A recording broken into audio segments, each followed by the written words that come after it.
Okay, Most people start I world building. found quite interesting statement. Why you should build one world for the rest of your life. I really find this like statement really bold and really interesting because out of everything, I don't think that this will help me in any way, right? And so yeah, let's check it out because don't forget to subscribe and leave a like. All right, let's check it out. Building because they want to make something. Most people start world building because they want to make something cool. A map or a magic system, a story, and that's fine. But the people who keep world building for decades, they're doing something very different. They're not just building a world, they're creating a place their mind can grow into. Here's why I think everyone who loves creating should have one lifelong world building project, something that never really ends. Fact, you will outgrow almost every project you start.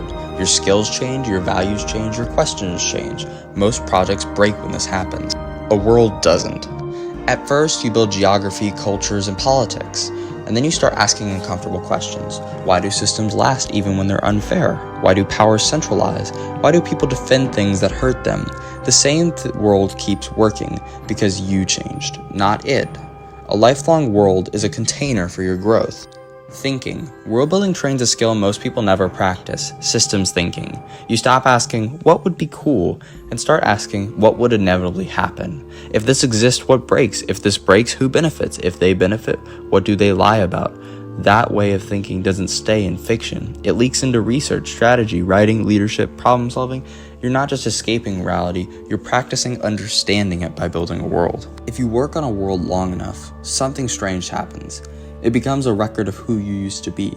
You can look at old maps and see what you simplified, what you ignored, what you didn't yet understand, and instead of cringing, you just see progress. Very few creative projects let you watch your mind evolve in slow motion. This one does. Depth. This is my favorite reason. Anyone can invent a setting. Very few people can maintain coherence over years. Depth is rare, and depth does something important. People feel it immediately. They may not know why your world feels real, but they know it does. That depth becomes an unfair advantage, not because you're smarter, just because you stayed longer. Flexibility. A lifelong world doesn't need to trap you in one format. It can be maps, stories, video games, essays, atlases, unfinished notes. When one medium burns you out, you don't quit. You change lenses. The world stays. You keep breathing. Here's the most important part. This is really You don't cool. have to finish it. A lifelong world doesn't need closure, and it doesn't need perfection. In fact, a world that feels finished often feels dead. An unfinished world with cracks and mysteries to explore, that's a world that feels alive. In a world of constantly changing.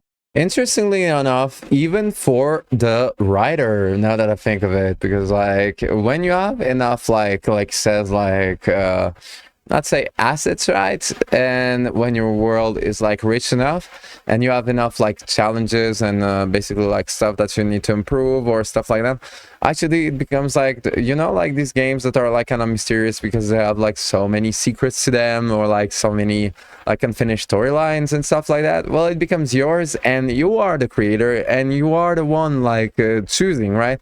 But it can create this effect, and this is actually fascinating. Needs. A project can stay the same. Jobs change, platforms disappear, goals shift, but having one project that stays quietly, patiently, gives you continuity. It becomes a creative backbone, something that doesn't demand urgency, only honesty. Even if your world never becomes famous, never gets published, or never turns into a product, it still works because it trains your thinking, it gave you joy, and it gives you curiosity at home. A lifelong world-building project isn't about productivity. It's about choosing to care deeply about something long enough to understand complexity, and that's rare. So if you're building a world, don't rush in it. Live in it. This is interesting. Not for me though. Not for me really. But this is interesting. Thank you, the map maker, for like this. Absolutely, like this statement that really surprised me. But like, might as well try if it's something that you never tried, you know?